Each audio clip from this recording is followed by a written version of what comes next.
Olá pessoal, tudo bem com vocês? Me chamo Nátala Maria e hoje vou falar um pouquinho sobre Gregor Mendel e sua primeira lei. Antes de tudo, é importante saber qual é a definição da palavra genética. O que seria genética? É a ciência que estuda a transmissão das características hereditárias ao longo das gerações. O que significa isso? Significa que as características que possuímos foram herdadas a partir das características dos nossos pais, ou seja, passou de geração por geração. E isso, pessoal, não acontece só entre as pessoas, acontece também em outros seres vivos, como exemplo nos animais e nas plantas. E também, como sabemos, alguns anos atrás nada se sabia sobre essa ciência, sobre a genética.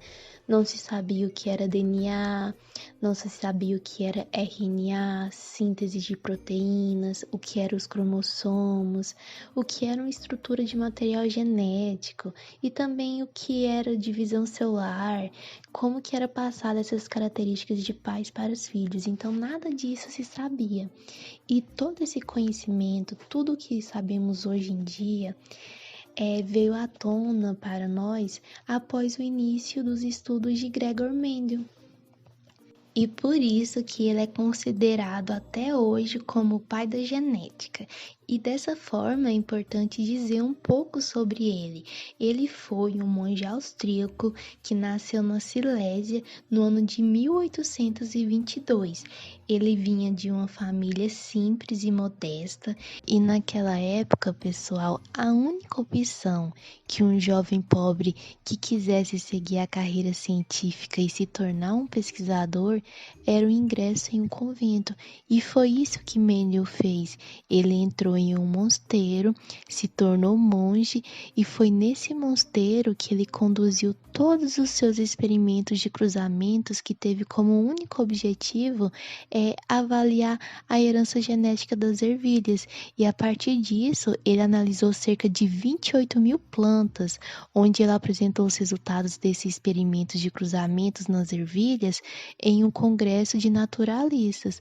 Porém, logo após ele apresentar os seus resultados, ele foi eleito por um cargo mais elevado no mosteiro, porque de início ele era só jardineiro. E lembrando, gente, que Mendel ele foi ignorado em vida como grande cientista. Ele não foi considerado um cientista com potencial e mesmo após a sua morte, ele sofreu campanhas de difamações porque os seus resultados obtidos através das experiências com ervilhas eram bons demais para ser verdade. Então, os outros cientistas não acreditavam que aqueles resultados eram verdadeiros, achavam que era manipulação. Porém, alguns anos depois, lá por volta do século XX, pela metade dele, é que eles descobriram, através de provas definitivas de alguns pesquisadores que resolveram comprovar e estudar os seus experimentos para ver se realmente era coerente, que eles foram perceber que todos os resultados de Mendel eram corretos e verdadeiros. Então, desde então que Mendel foi considerado o pai da genética e até os tempos de hoje ninguém tirou o título dele. Mas então vem a seguinte pergunta: por que Mendel escolheu ervilhas para sua pesquisa? Por que ele não escolheu pessoas, não escolheu animais e também por que ele não escolheu outro tipo de planta? Vamos pensar da seguinte forma: um ser vivo, no caso, uma pessoa ou um animal, eles possuem um ciclo de vida muito longo, uma reprodução demorada, e suas gerações são espaçadas por um tempo muito prolongado. E principalmente as suas características eram difíceis de serem observadas. Então não seria uma boa ideia para Mendel ser analisados pessoas e animais, porque tornaria o seu experimento inviável. Então, dessa forma, como Mendel ele tinha bastante experiência com plantas, porque ele trabalhou no jardim do mosteiro, ele optou pela ervilha, porque ele cultivava ela naquele jardim, e também porque ele percebeu que a ervilha ela tinha um desenvolvimento bastante rápido e ela se reproduzia por autopolinização e, portanto, por autofecundação, onde a planta se fecunda ela mesma. Além disso, outro motivo por escolher as ervilhas eram as suas características, que eram fáceis de serem diferenciadas entre si. Então, consequentemente, eram fáceis de ser manuseadas e analisadas em seu experimento. Em relação às características que foram fáceis de serem diferenciadas, Mendel escolheu 7, que estão divididas entre duas características em relação às sementes, que poderia ser a forma lisa ou rugosa, a cor poderia ser amarela ou verde, uma característica em relação à cor da flor, que poderia ser branca ou roxa, duas características em relação às vagens, que poderia ser a forma inflada ou sulcada, e que poderia ser a cor amarela ou verde. E por fim, duas características em relação ao caule, que poderia ser a floração axial ou terminal, e em relação ao tamanho, a alta ou a baixa. A partir desses experimentos de cruzamentos que foram feitos nas ervilhas, Mendel teve alguns resultados que convenceram de alguns princípios básicos, e um desses princípios era esse, de que cada caráter é condicionado por dois fatores. Eles se separam na formação dos gametas, indo apenas um fator para cada gameta. Esse fator que Mendel fala, hoje em dia conhecemos como genes, e esses dois fatores que é condicionado, um é da mãe e um é do pai. Mas espera aí, o que Mendel quis dizer com essa afirmação? O que Mendel quis dizer com esse princípio básico após ele realizar todos os seus cruzamentos e obter resultados? Ele apenas quis dizer que os genes não se misturam após a fecundação, porque eles permanecem lado a lado, independentemente de se manifestarem ou não. E além disso, pessoal, Mendel entendeu que esses genes ou fatores se separam na hora da formação dos gametas, indo apenas um gene para cada gameta.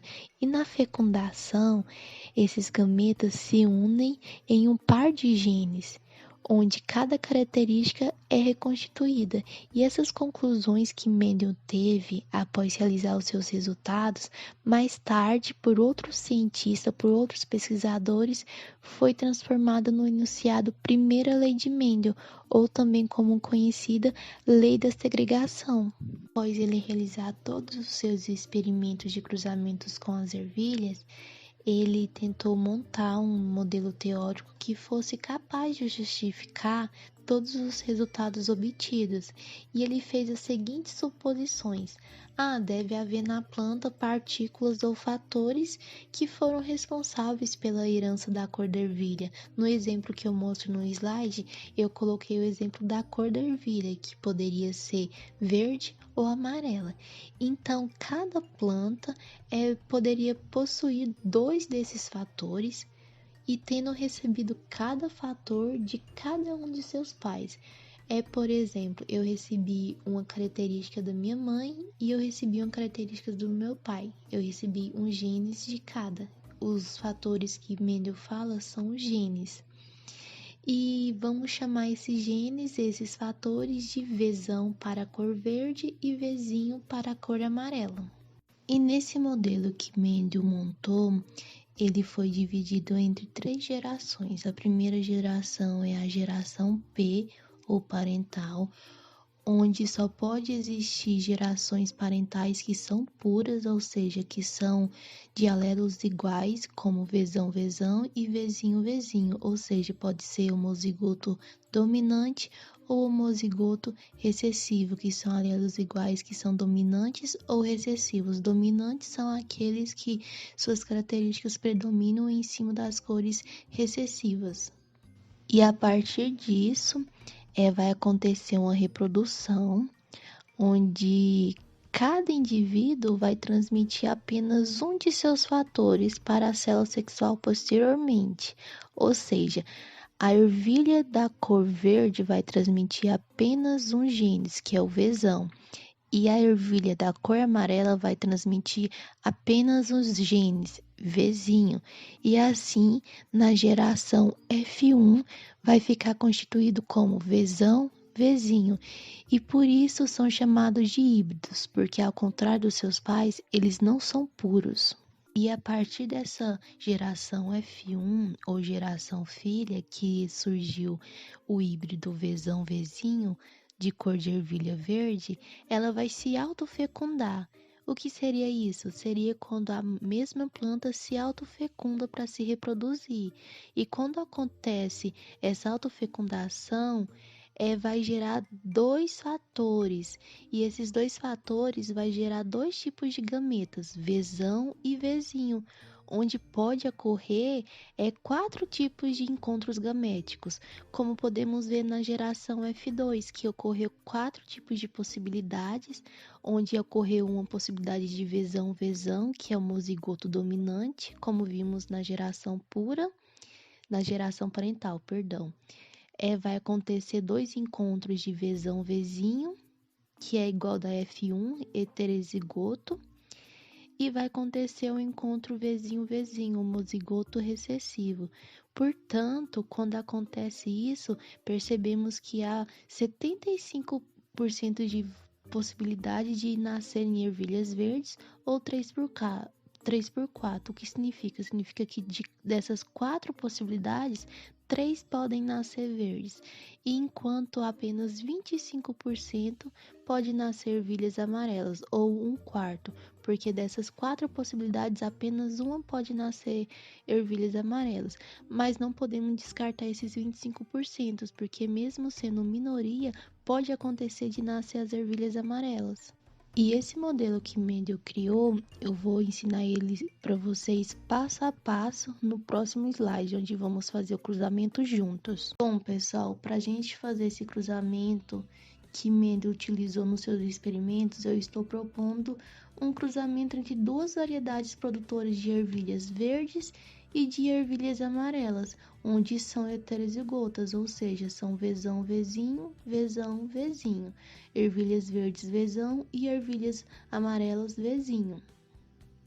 E então, eu quero saber a partir desse cruzamento qual que é a probabilidade de obter variedades de plantas que produzem tanto ervilhas verdes e quanto ervilhas amarelas.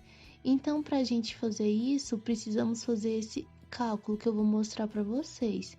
Primeiro precisamos encontrar quais são os gametas que eles produzem, e isso utilizamos uma tabela que é chamada de quadrado de Punnett. E a partir dessa tabela, podemos organizar de uma forma fácil para a gente obter o nosso cruzamento e entender passo a passo como ocorreu. Então, vamos lá começar o nosso cruzamento. Quem são os gametas que esses indivíduos podem produzir? Vamos pensar, de acordo com a primeira lei de Mendel, cada gameta carrega um gene de cada par. Se cada um tem um par de genes diferentes, quem são os gametas que ele pode produzir? Então, ele vai produzir dessa seguinte forma: os gametas, eles vão ter o Vzão e os gametas vão ter o Vzinho. Os dois ao mesmo tempo não pode. Por quê? Porque cada gameta só carrega um gene de cada par. Então, vamos dividir esses genes para obter o nosso cruzamento. E como o gameta não pode carregar os dois ao mesmo tempo, porque ele carrega apenas um gene de cada par, vamos dividir esses pares na tabela para ocorrer o cruzamento, para a gente entender quais são as possibilidades que podem nascer. E vamos fazer da seguinte forma: vamos primeiramente dividir o Vzão com Vzinho e colocar um Vzão nessa parte e um Vzinho nessa outra parte. E no lado esquerdo vamos fazer o mesmo procedimento com outro Vzão Vzinho. Vamos colocar o Vzão aqui e o Vzinho logo abaixo. E agora vamos fazer um cruzamento entre eles no estilo de chuveirinho. Vzão com Vzão vai originar gametas Vzão, que podem nascer ervilhas das cores verdes. Vzão com Vzinho vai ser gametas Vzão, Vzinho, onde pode nascer ervilhas verdes. Agora vamos fazer o cruzamento da ervilha amarela. Vzinho com Vzão vai ser Vzão, Vzinho, que vai nascer ervilhas verdes. Vzinho com Vzinho vai originar Vzinho com Vzinho e, consequentemente, ervilhas amarelas. Mas esses gametas já nasceram? Não, pessoal, esses gametas não nasceram porque são apenas possibilidades de que esses gametas podem se encontrar e também eles podem não se encontrar. Então, o cruzamento que Mendel fez foi esse o modelo que ele propôs e vai ser o mesmo resultado do anterior. Eu só fiz passo a passo com vocês. 75% vai ser ervilhas verdes e 25% ervilhas amarelas. E era isso, pessoal, que eu queria mostrar para vocês. Eu espero que tenham gostado e tenham entendido o conteúdo e muito obrigada.